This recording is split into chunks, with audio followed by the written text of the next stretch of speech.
maybe instead of just looking at clips, let's go through one of the big daily updates. Maybe that will provide some insight. We just had one earlier today. I'm not doing this live because I can't pause it, and I don't want to talk all over it and ruin all the information for people. So let's see what Papa Trudeau had to say today.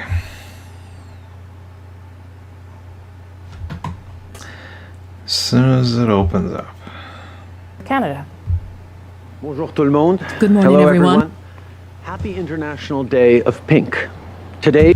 Oh, good. It's. I'm glad that he's addressed Pink Day. We don't want to miss out on International Anti-Bullying Day. It's probably the most important thing right now because everybody's at home. Today we wear pink to stand up to bullying and support those facing discrimination. If you feel alone, if you're anxious or scared, know that we're here with you. Don't leave the house, though. Today and every day. Now I want to begin this morning by addressing Canada's Jewish community. Tonight at sundown marks the beginning of Passover. Usually this is a time for family and friends to gather around the Seder table. But tonight will truly not be like all other nights. We've got to pander to religious people, so here we go. Very important. I know staying in tonight and not gathering extended family will be hard, but it's the best way to keep yourselves and your loved ones safe. I hope you still find a way to connect with family and friends, whether it be on the phone or through video chat.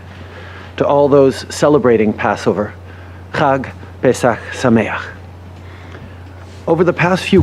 Why does he keep looking down? Can't they get this guy a teleprompter so that he can keep looking at the computer or the camera? Weeks, we've all had to make changes because of this pandemic. Staying indoors as much as possible and not seeing friends and family is a big adjustment for everyone, but it's especially hard for some people. If you've lost your job, if you work in an industry that's been hit hard by this virus, you're worried about your family and your future. What makes the situation so difficult is how quickly it all happened. Through no fault. Yes, that's the difficult thing. If we all got laid off slowly, then we'd all be fine. Of your own, your whole world has been turned upside down in a matter of weeks, and that can create even more uncertainty and even more anxiety. So we've brought in a whole range of new measures to help. New measures. This is going to be good. I'm feeling so good right now. Families and workers, seniors and business owners get through this. We've put in place a 3-point economic plan. 3 points? Oh my gosh, I would have been happy with one. It supports business owners, including through new loans, while helping those who no longer have a paycheck through the CERB, and protecting jobs with the Canada Emergency Wage Subsidy. Throw money at it. That is our plan. I know many of you are anxious to see this subsidy delivered. We're calling on the opposition to join us in bringing the House back to pass legislation so you can get the support you need as soon as possible. Cabinet will be meeting this afternoon. Oh, he's prompted to say the word Canada a lot, so a little bit of a slip there. As usual, most cabinet members will be on the phone, and I will be attending this one in person to discuss next steps. Since we announced the wage subsidy, we've had a great many conversations with business people, unions and workers. I want to thank them for their advice and their viewpoints. These conversations have helped us to adjust what we initially announced in order to include more businesses and help more people. We have had many conversations with big corporations, and they want more money. So anyway, let's just say that we talked to some workers. Sure you did. And that's what I'd like to talk about today. We said that businesses had to demonstrate that their revenue had dropped by 30% this month compared to the last year in order to receive the subsidy. You know, we were saying that you actually had to lose money before we give you a handout, but you know, we're thinking about that. Recognize that for nonprofit organizations and fast growth companies, that could present a problem. So we are going to relax those conditions. First of all, businesses will have to show a decline of 15% in their revenue. Oh, only 15%. So, you know, if you're still open, we're cutting you a check. Anyway. I bet Walmart's getting a big check. For the month of March, rather than 30%, in order to consider the fact that the pandemic has had an impact on their activities in March. Businesses will also be able to choose to use the month of January and February as the reference period to show a loss of revenue. With respect to... What about a company that, you know, sells specifically, like... What about the people that were selling those like 2020 New Year's Eve glasses? I guess they wouldn't have sold those much in January, but you know, Hallmark, they sold a bunch of like Valentine's Day cards. Are they gonna anyway? Charities and nonprofits, we understand that you are facing a different reality when it comes to funding. For that, I work for a nonprofit that had to shut down because some other business had to shut down. It's almost as if all of this stuff is connected somehow and you can't just pick and choose what opens and what closes without affecting other things. Reason, you will have a choice. You can include or exclude the government subsidy when you calculate your loss of revenue. If your business is affected by COVID-19, the government will give you up to $847 a week for every employee. And as we already announced, the government will give it. Well, that's great that they've got this big vault full of money. So basically, we are going to run up the country's credit card and give you money. You guys will all still have to pay for it in the long run, but here it is, acting now.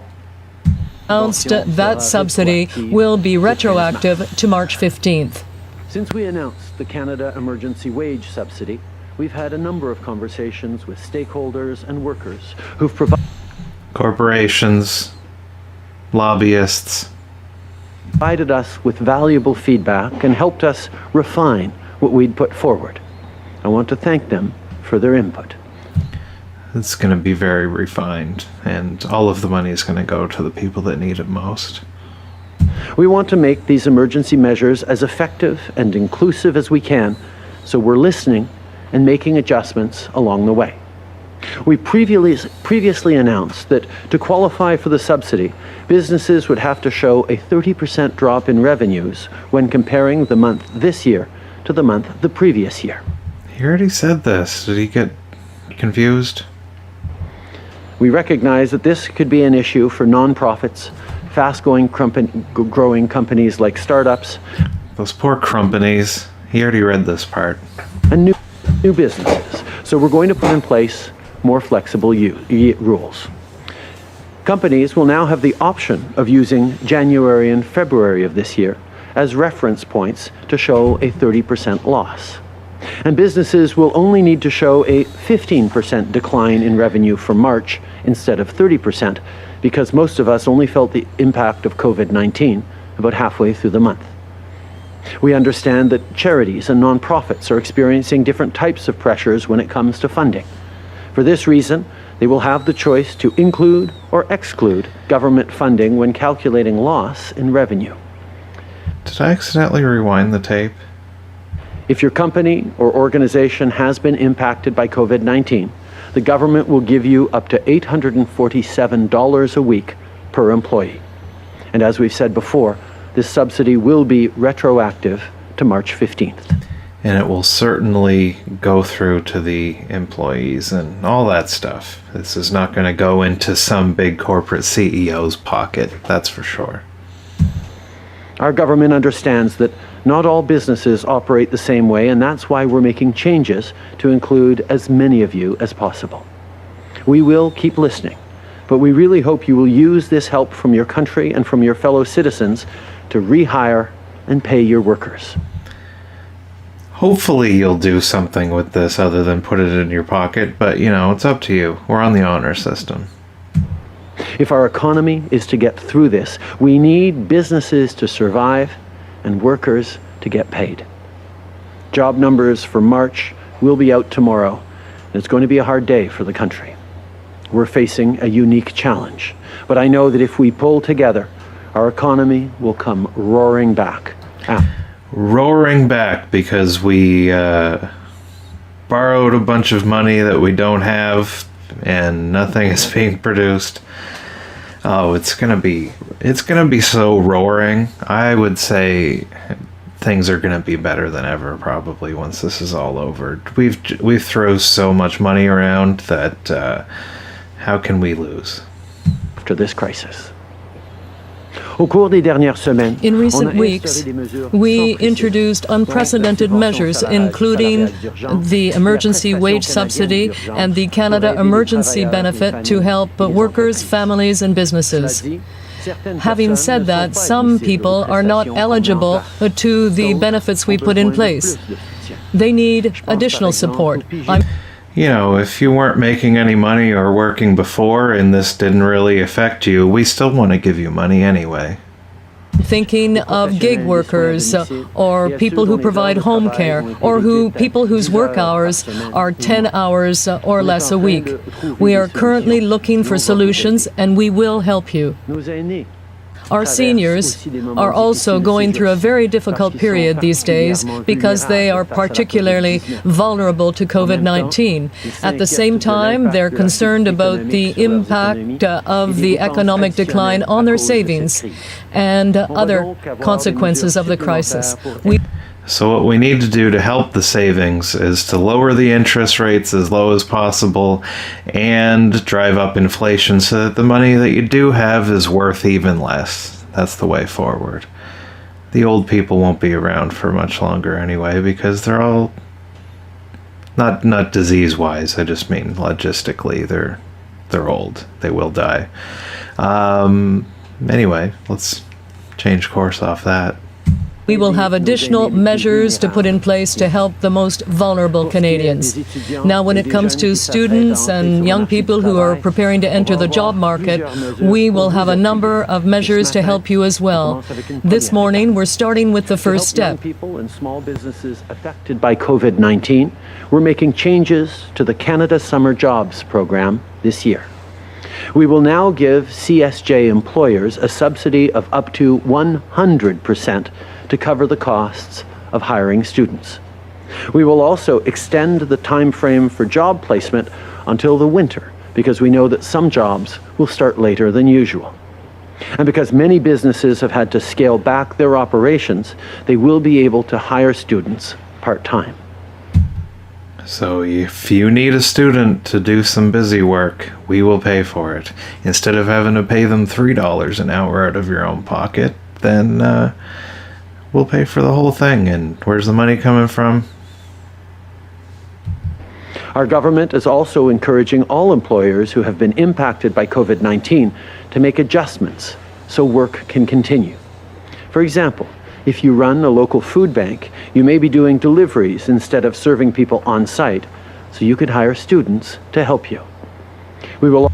Oh, good idea. How about the places that aren't allowed to be open at all? Also be asking MPs across the country to reach out to businesses and organizations providing critical services in their communities to look at how students can help during this critical time. Well, that's something to look forward to. A bunch of politicians calling people and be like, hey, we'll throw some money at you if you put some students on some busy work. That'll help. In this economic climate, it's hard for people of all ages to find work, but young people are especially vulnerable. We especially want you to keep voting for me. They're new to the workforce, so they don't have a lot of money set aside for this kind of situation. At the same time, they need work experience to secure their next job, and money to cover their living expenses and help with tuition for the rest of the year. Today, we're taking a step in the right direction to help young people find work during this difficult time, but I want to be clear, we will be doing more. Just like we will do more for those who need help but are not eligible to receive the benefits we've announced so far. We're also working around the clock to ensure that our frontline workers have everything they need to save lives and stay safe. Overnight, we received 500,000 N95 masks from 3M, and they'll be distributed across the country where they are most needed. Anybody else making those, or we just got one company doing it? I know the past weeks haven't been easy, but we're going to get through this together if everyone keeps following the instructions from public health experts. Obey.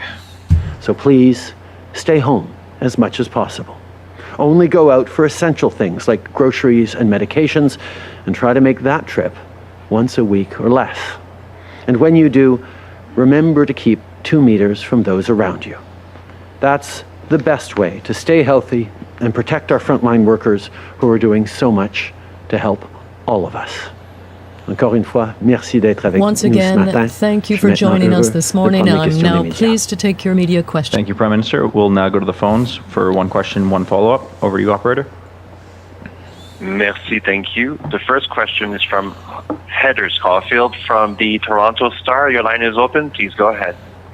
Good morning, Prime Minister.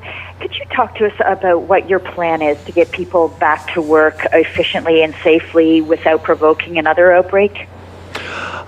What we're seeing around the world is countries are beginning, as we see social distancing measures, as we see people staying home in countries around the world, are now looking at the steps needed to think about easing those social distancing. The steps needed to think about. Rules to start our economies rolling again. It is very obvious that we need to be very, very careful that all the work we've done over these past weeks and in the coming weeks at staying home, at following the instructions of our public health officials, doesn't become for naught when suddenly spikes happen as we get back to work. So it's going to be very, very important to do it in a measured, graduated way that allows for economic activity to begin while preventing severe spikes in COVID transmission. There is a lot of reflections ongoing on that, but as we know, the current measures will be in place for many more weeks, so we have time to get that right and to look what other countries that might be earlier in their phase do that is successful or less. So, what are you going to do to make sure everybody's safe when they go back to work? Well, you know, you've got to think about the things and be careful, and you don't want to do it the wrong way and make things bad. You want to do it the right way and make things good, and that's important. And you know, other people are doing things, and we'll look to see what they're doing, and it's gonna be great. Just yeah. And just to follow up on that, I mean, it seems that we do have some time to think about it, but there's also, how do you assess the risk of summertime? I mean, we've been cooped up already for 4 weeks, and people are doing it voluntarily, and as you say, working very well together. But what's the risk of that falling apart as the summertime comes and the good weather is there and people are, you know, in desperate need of some earnings as well? Armed guards at every beach. We will be talking about modeling in the coming days and what various scenarios are, but what is very, very clear is in order to avoid... If we're going to talk about modeling, maybe Trudeau should set up like an OnlyFans page and raise some extra money, get some nice abs pics and etc. Avoid spiking cases in order to avoid having to stay in reduced economic activity modes for months and months and months and months and months. We need to keep very, very strong in the measures we have now. That is how we get to the best case scenario. And quite frankly, the social distancing and the staying home that Canadians are doing now is exactly the right kinds of things that we need in order to look at the most optimistic models. There is no question that once we start to get to the other side of this spike and are able to talk about easing off social distancing, there will be a need for continual surveillance, continual attentiveness on testing, on contact tracing, on protecting our most vulnerable. That means even as things are able to start getting back to normal, they won't be back to normal. And when things go back to normal, they won't be normal. That was the first mention of testing. What are we doing to get more people tested so that we know who's sick? Calibrating that right and understanding that what people are doing now is essential. What they will continue doing now is just as in the coming weeks is just as essential. But how we ease off and continue to follow the best directions and instructions of our public health officials will be how we manage to get through this in the best possible way. We're going to do it in a great way. Okay. It's going to be the best way. We recognize that it's difficult to remain in isolation or remain home during this period. And we know that we're going to have to continue to do that for many weeks to come. But in order to have the best possible chance of coming out of this as quickly as possible and as healthy as possible, we must continue to comply with those recommendations that are keeping us safe. At some point, in a few months probably, when we are easing some of the measures, we will have to continue to be very vigilant about our own. The translator's having a hard time, he's saying a lot of words, but there's no meaning to it, so it's probably hard to translate. Own behavior in returning to work to ensure that we won't be facing a new epidemic or even worse, that everything we will have done in these past weeks will have been for nothing and will have a major problem in the country. So we are looking very carefully at how we can move on to the next phase, but there is no doubt that we are still in the midst of this phase, which means you have to stay at home as much as possible and continue to maintain the proper distance from others. Next question, please. So yeah, we're still in this phase, but we're thinking about maybe having another phase at some point in the future to make sure that phase 1 wasn't all for nothing. But, phase 2 is going to be phasey. Merci, thank you. The next question is from Alfia Raj, HuffPost Canada. Your line is open. Please go ahead. Thank you. Good morning. Can you explain why the government chose not to make relief payments simple, inclusive, and universal? We're hearing from a lot of people who are excluded from the measures that you've announced, including the ones this week for a variety of reasons. Now, one of your people that weren't working anyway want free money too. MPs is telling people who have some income not to take the attestation for the Canada Emergency Relief Benefit so literally. There's another expert telling self-employed workers not to invoice for 14 days in order to qualify, which to me sounds pretty unethical. Why did you decide against, for example, sending $2,000 payments to all Canadians and to claw them back from those who don't need them next year? We recognize that we needed to do things quickly, and we needed to do things robustly in a way that would allow quick, robust, and effective. That's how we do it.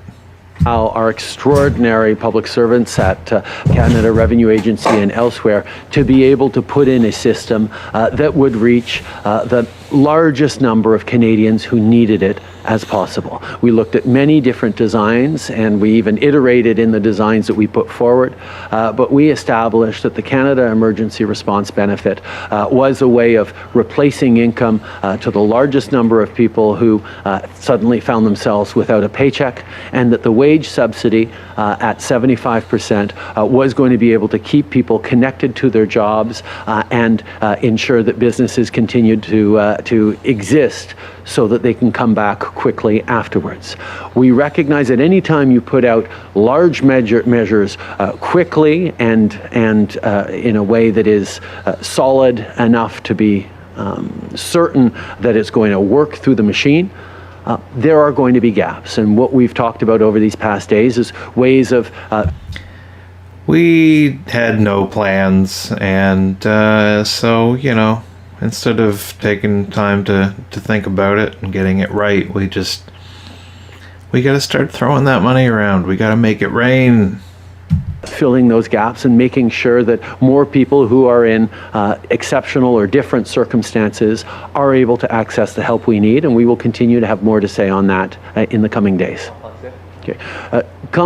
When we're trying to help as many people as possible, as quickly as possible, you obviously have to introduce very broad measures that are at the same time robust, because we want to be able to deliver those benefits to as many people as possible as part of a system that was not actually created to operate that quickly and as broadly.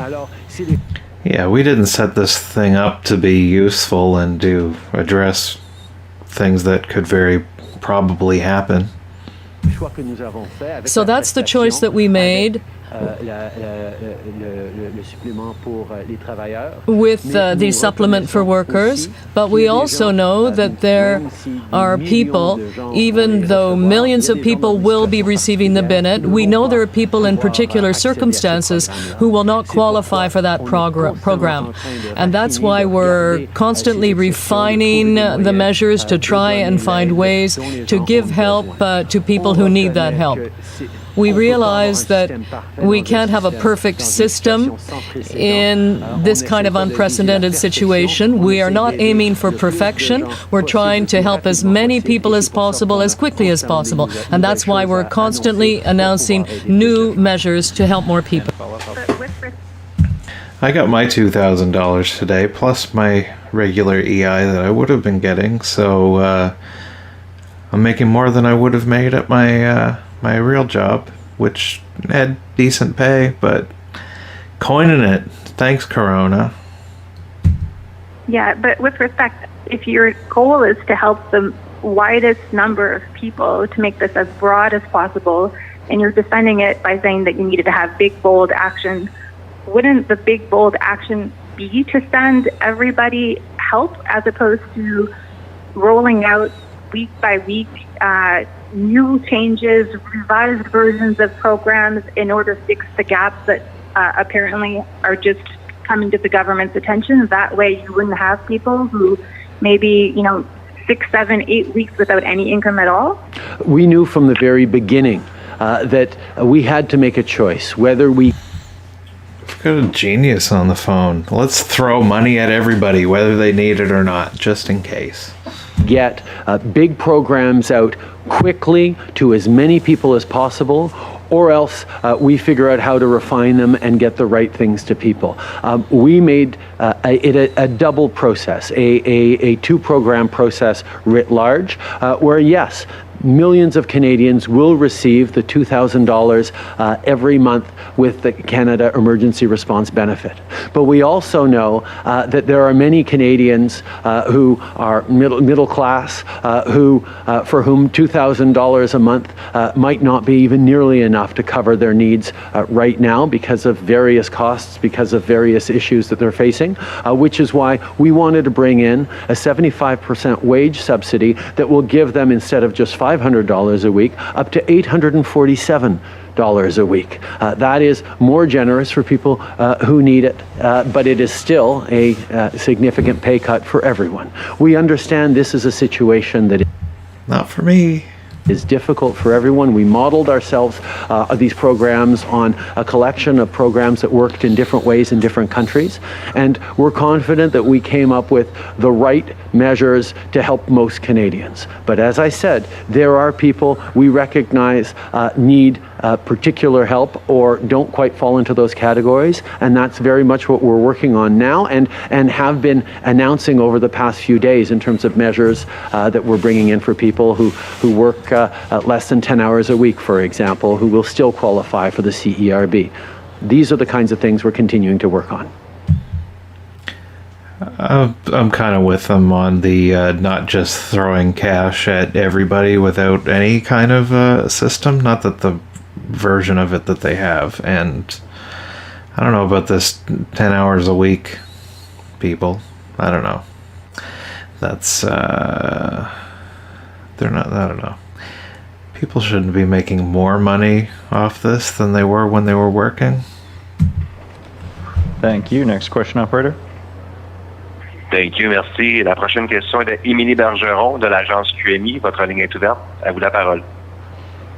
Oui, bonjour, M. Trudeau. Good morning, Mr. Trudeau. La question pour la subvention salariale d'attente de 3 à 6 semaines. To the wage subsidy and people having to wait 3 to 6 weeks, as I understand it, that will not change. Many businesses are saying that that's going to be too long. What do you say to them? We are working very hard to try and shorten that timeline. We're aiming for 3 weeks, and we hope to be able to deliver it in 3 weeks. Now, of course, we have our public. I get it, but I don't know. We need something to be done now since everybody's been shut down. But I don't know. Businesses should plan out for this kind of thing and have some money in the bank to keep people going for 3 weeks, maybe. And the more that we bail them out like this, the less likely that they're gonna prepare for the future because they know cash is coming anyway. Public servants working very, very hard to deliver the emergency benefit, and already today millions of Canadians are receiving their money. It's been an extraordinary amount of work carried out by people who... We wanted to time it out so that everybody could get it all on the same day so that I could have this press conference and be able to say, y'all got your $2,000 today, so get off my back. Are working and concerned about their family and have continued to work in order to deliver this benefit to Canadians. And now they are going to be working on the wage subsidy. And we aim to deliver that program in 3 weeks, perhaps even earlier if things go according to plan. But we also know that this is a new program. This is something that's never been done by a government here. And we're confident that we're going to be able to deliver it. I'm confused about the wage subsidy thing anyway for places that have already shut down. And all of the ones that had to shut down also. Recognize that this is a significant task, but we know that businesses who are making decisions to rehire are stretched thin and need to know that money is going to come in soon from the government. That's why we are aiming for 3 weeks in terms of landing the wage subsidy, getting it to Canadian businesses. It will require continued Herculean efforts by our public servants, particularly the Canada Revenue Agency, who have done extraordinary work over these past weeks to deliver the Canada Emergency Response Benefit. And as we've seen, millions of Canadians are beginning to receive that as of today. These heroes who have stolen your income, they're in charge of giving some of it back. No talk about easing up on like the income tax for any period of time or any of that stuff. It's just let's throw money at everybody, but we're still going to keep gouging you, and everybody's probably going to have a big tax bill at the end of the year because we're just going to send out $2,000 checks and then we're going to tax it later. I'm not sure Haven't heard anything specifically about that, but I assume that's how it's going to go. Was an unbelievable effort by people who, quite frankly, are facing the same challenges, the same pandemic, the same family issues and worries that the rest of us are facing, but stayed focused on delivering help for Canadians because this was so important at this time. And now they are going to turn their energies and efforts towards delivering the wage subsidy, which, as I said, we hope to see within the next 3 weeks. But that is something that we're going to continue working on extremely hard. And that's one of the reasons why we are so eager to see Parliament pass the legislation necessary. And I'm certainly hoping that the opposition parties will join me in moving quickly to get this through so we can get help to Canadians. I hope those other parties won't hold me accountable and ask too many questions. Get on board, or nobody's going to vote for you next time, because I'm going to complain that we tried to throw money at everybody for this pandemic thing, and you guys asked questions and didn't want to go along with everything. And Sylvie? Justement, par rapport au retour du Parlement, vous l'avez dit hier, la subvention salariale, ce programme-là doit être approuvé. Yesterday that the wage subsidy must be approved in the House of Commons. What is causing the delay with the opposition parties? Well, we're talking about measures that represent the most extensive measures ever introduced by a government in the history of this country.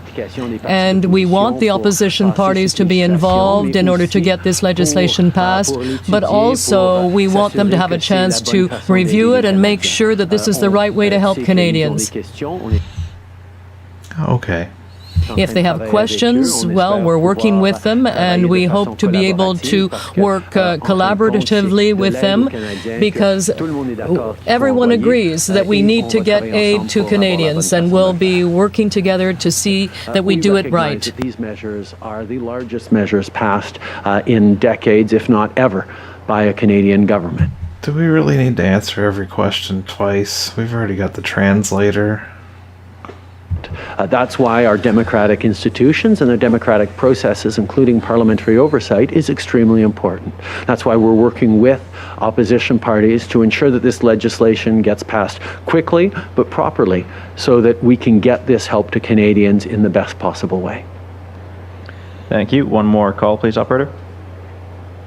Next question is from Brett Forster, APTN. Your line is open. Please go ahead. Hi, Mr. Prime Minister. With various First Nations calling for military assistance, at what point does the military agree to go help? Is it number of cases? Is it death? What? I don't understand. What is the military going to do? Are they going to shoot the coronavirus in the face? Is it per capita? What's the threshold for answering some of these calls for help? Obviously, we are very concerned with the situation in First Nations communities across the country. Indigenous communities in general, particularly remote and northern ones, are more vulnerable because they often have difficult circumstances, including difficulty around healthcare. So we recognize that is something we need to focus on. Decisions on how to best help, first of all, we've already allocated millions of dollars to community support programs in Indigenous communities. As for further assistance or military assistance, that will always be made on a case-by-case basis, depending on the individual circumstances and how we can best help as a government. That is what we're always going to be looking at. Hey, so yeah, we're gonna look at, and things are hard and people are asking, and we're gonna do things if they need to be done. And a follow-up? Yep, thank you. As a follow-up, we know, as you say, these communities really are petri dishes. And for example, Yabamatong and the Anishinaabe Nation Grand Chief have been asking for other resources in lieu of military aid. What's your response to some of their calls to action? My response to Grand Chief Fiddler and others is really to make sure that yes, we're there and we want to help. I know Minister Miller and. What about all these people that are asking for help? Yes, we're thinking about it, and things are hard, and things will be done, and yeah. Others have been engaging directly with leadership across Canada to ensure that what is needed is worked on together. We recognize we're having conversations about making sure that stuff that's needed is done in the places. The particular and in some cases significant needs, depending on circumstances and such, of in many cases significant needs of Indigenous communities, and that is something that we are working on together. We recognize that our Indigenous communities are particularly vulnerable to COVID-19, and that's why we continue to work with them. We have made direct investments in those communities already, but there is certainly more. If they're asking for help, we already did, so don't worry about it. That we can and will be doing, and we'll be working with the leadership, and Minister Miller is working directly with them to see what we can do to prevent the spread of COVID-19 and respond if they do have cases. Radio-Canada, you said that your wage subsidy is not perfect, but why didn't you make things more simple? And why didn't you decide, instead of the CERB in its current form, just to send a check to everyone? Why didn't you make it as simple as possible so that everyone would get money and nobody would be falling between? This question was already asked. Let's see if his answer is different. Let's say we are doing things in the best way, and we're thinking about it and want to do the most and the best now. The cracks. There are a lot of people who do not qualify for EI. There are a number of systems that we looked at and different methods that we examined to try and help people, and we decided that the Canada Emergency Response Benefit would be the best way to help millions of people. But as we said, there are people who only work a few hours a week who should have access to that benefit, and we are making the necessary changes to make that happen. We also know that there are other people in special circumstances, like students, who are facing real challenges in terms of getting summer jobs or part-time jobs. They need that money.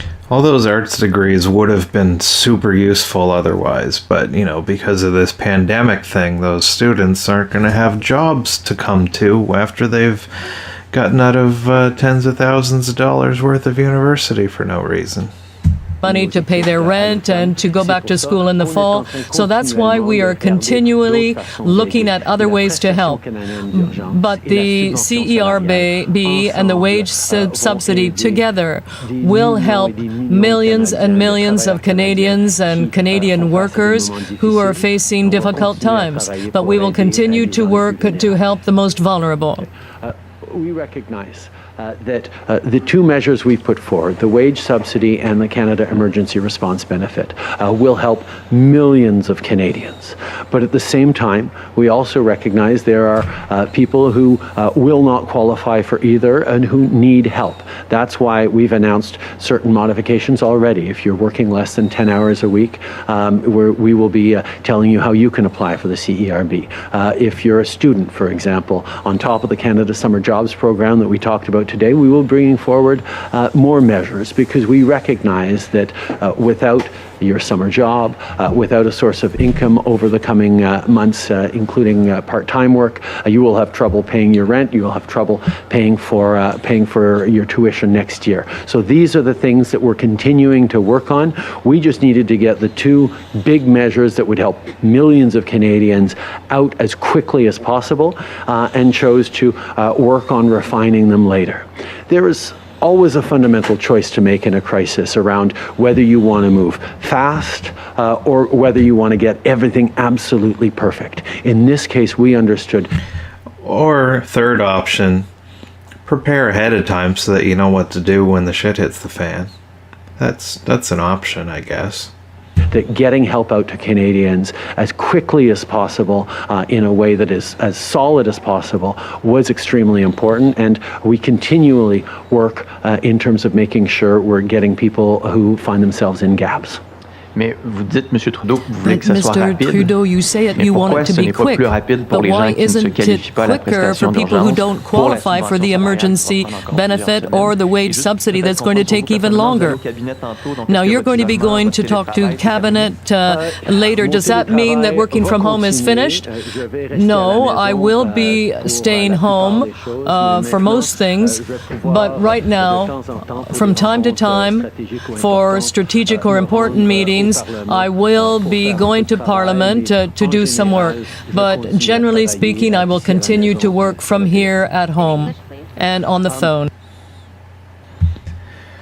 Why aren't people that make $50 a week able to get this $2,000 today? I will continue to work from home day in and day out, as we're asking most Canadians to do. There will be moments for strategic meetings or particular issues where I will go into the office. Oh, he's not following the rules. We need to tattle on him. It's super important, though. For meetings, taking all proper precautions, but most of my work will continue to be from home on the telephone. Marika Walsh with the Globe and Mail. For the past 2 weeks, you've been saying that the models that Canada will release are coming in the coming days. When will they actually be released? We've seen over the past few days a number of provinces putting forward more data and more modeling on their issues. At the federal level, we continue every single day to put forward updated numbers to be fully transparent with Canadians on the national picture. But in order to have a national picture in terms of modeling and forecasts, we need to draw on what the provinces are doing, what modeling work they're doing. Provinces have been releasing this week much more information around their models, and as we collate those and look at those and integrate those into a national model, we will have more to say in the coming days. Every day we're just pulling these numbers together from the provinces and just mashing it all up and taking a look at it and thinking about it real hard, and eventually we'll do something.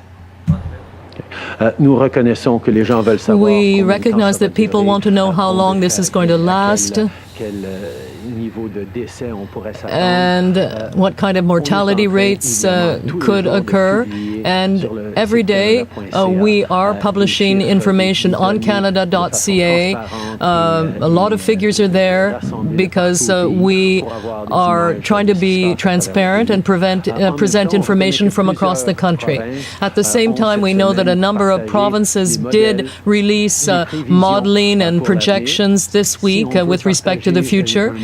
And if we want to present projections or modeling that is truly nationwide, we have to collate all that information and those projections from the various provinces, and we will be doing this in the coming days. Is it more reasonable to say that it would be in the coming weeks then at this point? And the Conservatives are calling for a daily question period with the return to Parliament. Do you support that?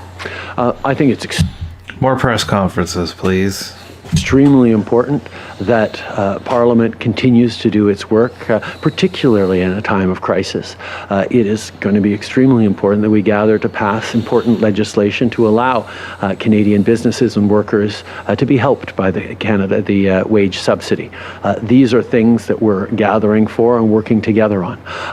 We need politicians to get together and make these decisions because they are the smartest and best people we have. I think that as we asked the Speaker a number of days ago, we should look at gathering a virtual parliament. I think it's important that parliamentarians from every corner of the country, not just those within driving distance of Ottawa, should be able to weigh in on the working of our democracy. That's why we're looking at virtual models to doing that. In terms of my own engagement, I'm looking forward to seeing some Zoom bombs of Parliament. That would be fun. I'm happy to take questions every day, and I'm happy to work with parliamentarians as I take questions every day, as I do here from media. But I'm also happy to work with parliamentarians to make sure that we're continuing to get accountability and get the measures right for Canadians. I believe deeply in... How are you supposed to, we want to do it as soon as possible to as many people as possible, but we want to be careful with it and make sure that we're doing the right thing. That seems to be contradictory. our democratic institutions, particularly in a time of crisis. And I look forward to continuing to work with all opposition parties to make sure that we have working systems in place. Okay. We know just how important it is to have a properly functioning parliament and to have institutions working in a time of crisis. So we will be recalling parliament in the coming days to pass legislation. This is so boring. If you're still watching this, good on you. But this is exhausting. To help workers through the wage subsidy. And a number of days ago, we asked the Speaker of the House of Commons to look at virtual ways of recalling Parliament, because I don't think it's entirely fair that only parliamentarians... Why are they still figuring out how to Skype in or whatever? Is that... who are able to come because they live close to Ottawa, can participate in our discussions. And we want to look at ways of engaging all parliamentarians, and we're talking about this with the other opposition parties. I'm very happy to take questions from the media, and I'm happy to take questions regularly from the other parties. And still figuring out how to make these changes that they demanded all of the normal businesses in the country to do a long time ago. Still working on it, though. I've got to figure out how to get these old people online. And we continue our discussions on this. I know you're going to be talking about your modeling in the coming days, but from what you've seen, do you have any idea when the virus is going to peak nationally? And also, are you concerned about the virus coming in waves that Canadians are going to be dealing with for many months? Excellent question, Tom. I think we are very much trying... Excellent question, and here comes my excellent answer. To figure out where we are on the curve within the various models. What is very, very clear is there are significant differences across the country in where various provinces are on their own curves. Overall, as a country, I can say we have reached the point where we are later than many other countries. So we have a glimpse into what is effective and what is working to bend those curves in other countries that we are doing now. Our social distancing over the past weeks and staying at home has been very effective, and regardless of the model in place, it is clear that the best outcomes come when there is maximal social distancing, as we are pretty close to doing. When's the peak coming? Well, we're looking at things and where we're in the curve, and, our peak is way better than some other people's peaks, and the peaks, they change in different places, and they depend on factors, and, listen to what we tell you, though. Doing right now as we ramp up testing, because that's an important piece of it, and we're continuing to do more testing every single day, and as we do aggressive contact tracing to ensure that people who are possibly exposed are put into self-isolation. These kinds of things are what give us the best chance of getting there. We don't know exactly when we're going to be peaking, but we do know if we continue to do this, if we continue to keep the measures in place that we have right now, we will get through this much, much quicker. Once we are through this initial phase... What is the phase? What does it look like when we are through it? We will then be in a mode until there... Oh, we'll be in a mode. There is a vaccine, which could take many, many months, if not more than a year, to get to. We will be calibrating very carefully our behaviors as a country, as a society, as an economy, to managing the existence and persistence of COVID-19. We're going to do stuff about the things, and we're going to keep doing stuff about the things. better testing, careful isolation of vulnerable communities, measures of gradually bringing back the economy will come. So if there are spikes, as the data and documentation tells us that we can expect, we are quickly able to adjust and react. So none of those spikes over the coming many months that are possible will be anything as serious as this one. But in order to do that, we have to keep following medical advice, knowing that what Canadians are doing right now, staying home, keeping 2 meters apart, not going out unless you absolutely have to, is what is getting us through this and will ensure that that Canadians are kept as safe as possible and our economy comes back as quickly and as strongly as possible. So we don't know what to do or how long it's going to take or how effective any of this stuff is, but, you know, we're doing great. We don't know what the data looks like. We don't have any science, but, you know, staying home is doing awesome, and everything is going to be great. Let's keep doing what we're doing. Oh, there's more. Juste sur quel aspect? Le pic, oui. Nous savons que les mesures we know que nous that the measures that we're following now are the correct measures. We saw this in other countries that are further ahead than we are in terms of the evolution of the pandemic, and we saw that these measures are the best way to reduce the impact and the duration of this pandemic. We will continue to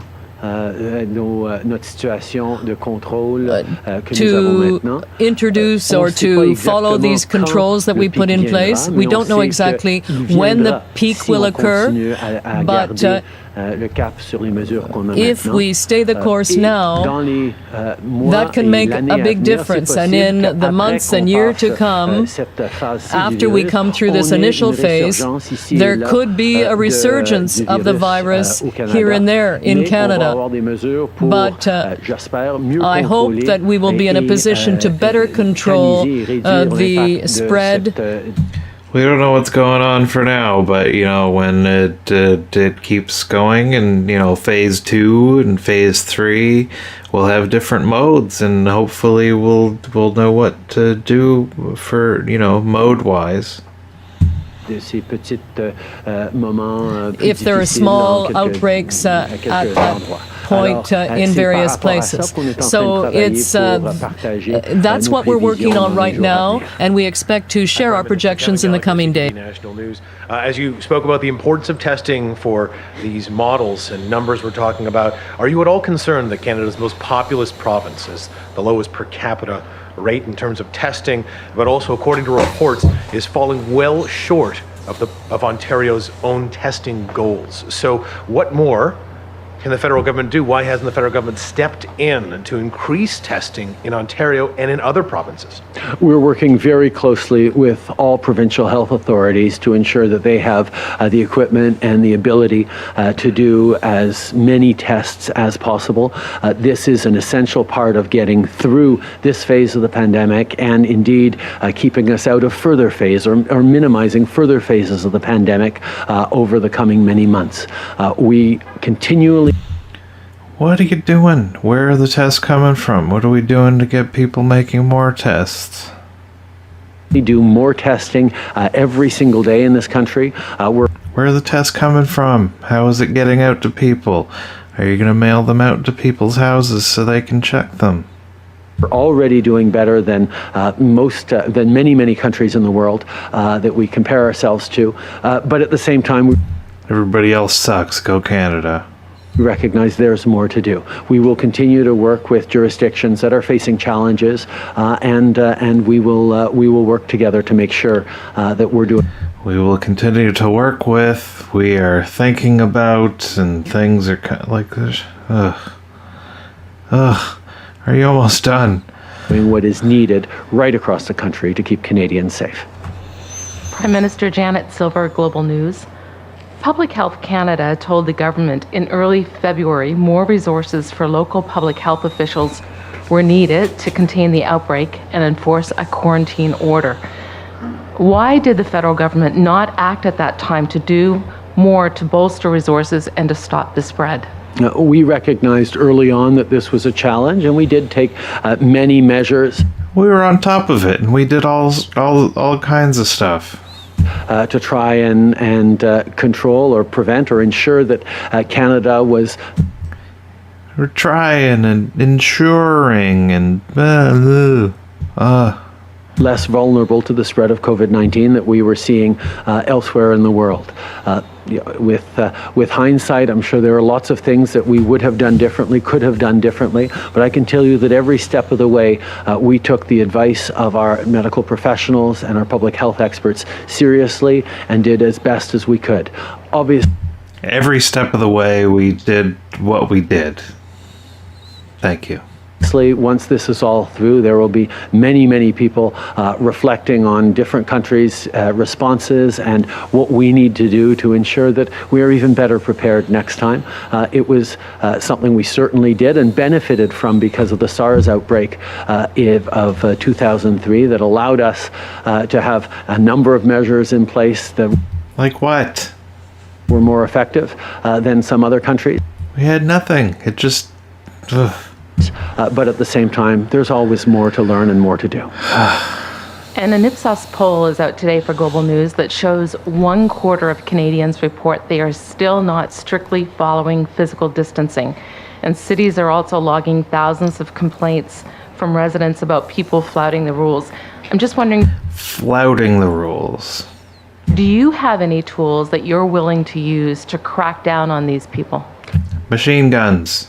I think one of the things that we have to recognize in this situation is that much of the ability of Canada and of Canadians to get through this in as short amount of time as possible and as healthy as possible requires citizens to be doing their part. And we see millions upon millions of Canadians following the instructions of Health Canada officials, of their public health officials, in terms of social distancing, in terms of staying at home, in terms of not going out unless they actually have to, absolutely have to, of doing everything they can to keep our frontline workers from grocery store cashiers to surgeons as safe as we possibly can.